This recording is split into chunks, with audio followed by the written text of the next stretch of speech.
আপনার একটি short channel আছে, আপনি রাত দিন সেই চ্যানেলে মেহনত করে যাচ্ছেন, বাট আপনি সফলতা পাচ্ছেন না। আপনি বেটার কন্টেন্ট তৈরি করছেন, অর্থাৎ আপনার ক্যাটাগরি ওয়াইজ যে চ্যানেলগুলি রয়েছে সেই চ্যানেলগুলির তুলনায় আপনার কন্টেন্টটা অনেকটা বেটার রয়েছে, বাট আপনি সফলতা পাচ্ছেন না। এ বিষয়ে হয়তো আপনি আরও অনেক টিউটোরিয়াল ভিডিও দেখে ফেলেছেন যে কীভাবে আপনার চ্যানেলটিকে গ্রো করানো যায়। আপনি অনেক ট্রিক্স, অনেক টিপস অ্যাপ্লাই করেছেন, বাট এখন আপনার চ্যানেলটি গ্রো করছে না। কী করবেন? কাজ ছেড়ে দেবেন না স্টে করবেন? দেখুন, এতদিন হয়তো আপনি অনেক ভিডিও দেখেছেন, আপনাকে রিকোয়েস্ট করব আজকের এই ভিডিওটাও দেখুন। হয়তো এই ভিডিওটাই পারে আপনার ইউটিউব চ্যানেলটিকে রাতারাতি গ্রো করিয়ে দিতে। হ্যাঁ, আমি রাতারাতি বলেছি বলে এমনটাই নয় যে এখন আপনি আমার ভিডিওটা দেখছেন আর কাল সকালে উঠে দেখবেন আপনার চ্যানেলটি গ্রো করে গেছে, মিলিয়ন সাবস্ক্রাইবার চলে এসেছে, এমনটা নয়।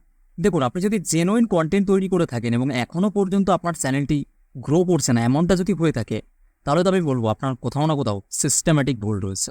তো আজকের ভিডিওতে আমরা 5টি সিস্টেম্যাটিক ভুল নিয়ে আলোচনা করব, যে ভুলগুলি প্রথম সময় আমরা করে থাকি।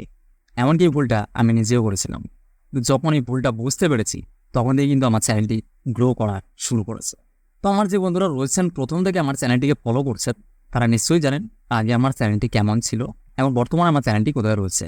দেখুন, এটা আমার একটি নতুন চ্যানেল, এটা ছাড়াও আমার আরও 2টি চ্যানেল রয়েছে, যে চ্যানেলগুলিতে আমি খুব ভালো আর্নিং করতে পারছি। তাহলে চলুন আর কথা না বাড়ি আমরা ভুলগুলো ফাইন্ড করি, কোন ভুলগুলির কারণে এখনও পর্যন্ত আমাদের চ্যানেলগুলি গ্রো করছে না। দেখুন, আমাদের প্রথম যে সমস্যাটা রয়েছে সেটা হলো যে আমাদের কন্টেন্ট, অর্থাৎ আমাদের ভিডিওতে ভিউজই নেই। তো ভিউজ যখন না থাকবে আপনার কন্টেন্টে, তখন কিভাবে আপনি সাবস্ক্রাইবার, লাইক এগুলোর আশা করবেন? যখন কেউ আপনার ভিডিওটা দেখবে তখনই তো আপনার সেই ভিউজটা থেকে একটা এঙ্গেজমেন্ট আসার সম্ভাবনা থাকবে, অর্থাৎ একটা লাইক, একটা কমেন্ট আসার সম্ভাবনা থাকবে, আপনার চ্যানেলটি সাবস্ক্রাইব হওয়ারও সম্ভাবনা থাকবে। তো আমাদের ম্যাক্সিমাম জনেরই এই সমস্যাটা হয়ে থাকে যে আমরা ভিডিও আপলোড করার পরে 1000-1500টা ভিউজ আসছে, শর্ট ফিড থেকে আসছে, তারপরে আমাদের ভিডিওটাকে আমরা শর্ট ফিডে আর দেখতেই পাচ্ছি না, আমাদের ভিডিওটি অ্যানালাইটিক্স গ্রাফেও আর দেখতে পাচ্ছি না, অর্থাৎ আমাদের ভিডিওটি ওখানেই থেমে যাচ্ছে। চলুন জেনে নিই কোন কোন ভুলের কারণে এই সমস্যার মধ্যে আমাদের পড়তে হয়। তো অবশ্যই ভিডিওটি মনোযোগ দিয়ে দেখবেন, এটাই আশা করছি। এবং যদি আমাদের চ্যানেলে নতুন হয়ে থাকেন তো অবশ্যই চ্যানেলটিকে সাবস্ক্রাইব করে রাখবেন, আমরা অনেক ইনফরমেটিভ ভিডিও প্রোভাইড করে থাকি। তো আমাদের প্রথম যে ভুলটা রয়েছে, ভুল নম্বর 1, সেটা হচ্ছে মিক্স কন্টেন্ট। অর্থাৎ আপনি আজকের আপনার চ্যানেলে একটি ব্লগ ভিডিও ছেড়েছেন, আগামীকাল আপনি ছাড়ছেন কি একটি কুকিং ভিডিও, পরের দিন আপনার ইচ্ছা হচ্ছে আপনি গেম খেলছেন, আপনি সেই গেমটার একটা স্ক্রিন রেকর্ড করে আপনি গেমিং ভিডিও আপলোড করে দিলেন। এরপরের দিন আপনি কী করলেন, একটা গান আপলোড করে দিলেন। এর ফলে কী হচ্ছে, আপনি একটা পার্টিকুলার নিচের ওপরে থাকছেন না, আপনি ক্যাটাগরি চেঞ্জ করছেন। এক্ষেত্রে আপনার সবথেকে বড় প্রবলেম হবে, আপনি একটি নির্দিষ্ট অডিয়েন্স বেস পাবেন না।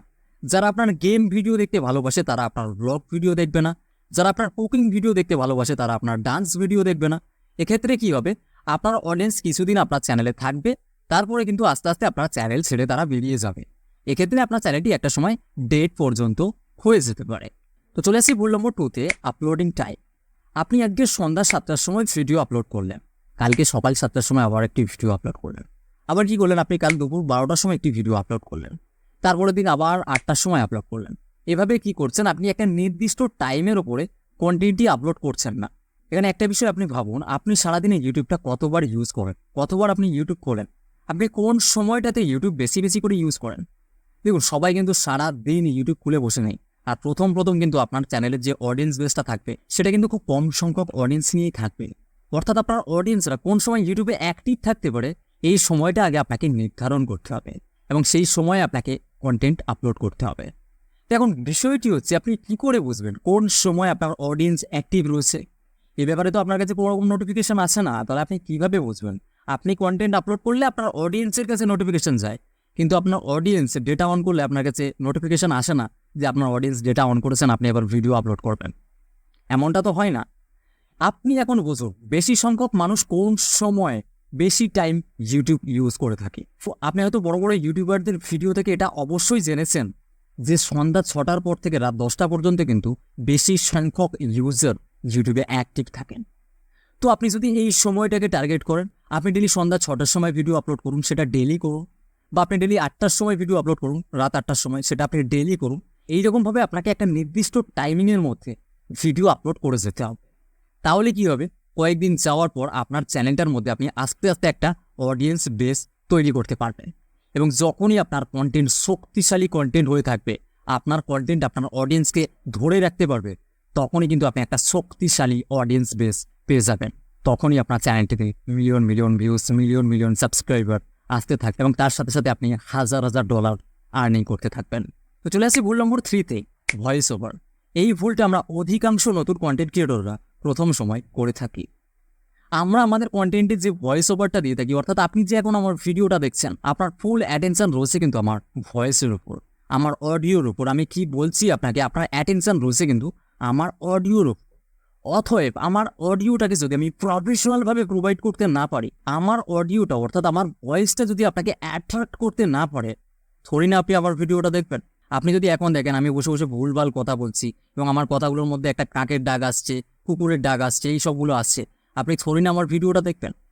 অবশ্যই প্রথমে আমাদেরকে এই বিষয়টির উপর সবথেকে বেশি মনোযোগ দিতে হবে, আমাদের ভিডিওর ভয়েস ওভারটা কতটা প্রফেশনাল করছি আমরা।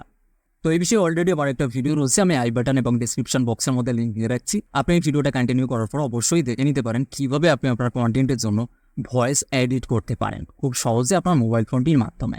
তো এখান থেকে আমরা কি বুঝলাম, আমাদের ভিডিওর যে অডিওগ্রাফিটা রয়েছে, যে অডিও রয়েছে, সেটাকে কিন্তু আমাদের 100% পারফেক্ট করতে হবে। এর সাথে সাথে ভিডিওগ্রাফিটা তো পারফেক্ট করতেই হবে, বাট অডিওটাকেও 100% পারফেক্ট করতে হবে, যেটা আমাদের অধিকাংশ নতুন কন্টেন্ট ক্রিয়েটরদের কাছে নেই।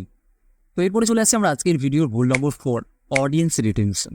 দেখুন, আমরা অনেকেই ভেবে থাকি, এটা আমাদের মন গড়া ভাবনা, যে অডিয়েন্স রিটেনশন এটা আমাদের হাতে থাকে না, এটা অডিয়েন্সের উপর এবং ইউটিউবের উপর থাকে।